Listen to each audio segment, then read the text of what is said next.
వాడు వచ్చి మనందరికీ న్యాయం చేస్తాడు అని అనుకున్నప్పుడు, వాళ్ళు నా వైపు చూసినప్పుడు నాకేం గర్వంగా అనిపించదు.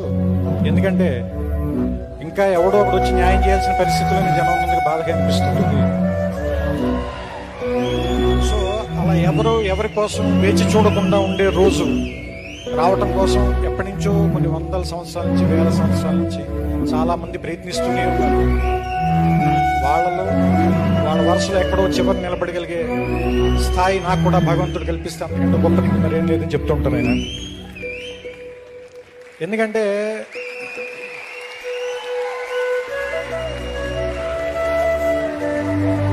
చాలా మందికి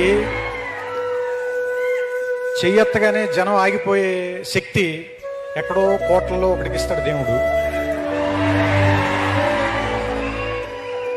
ఇటువైపు వెళ్ళమని చేయి చూపిస్తే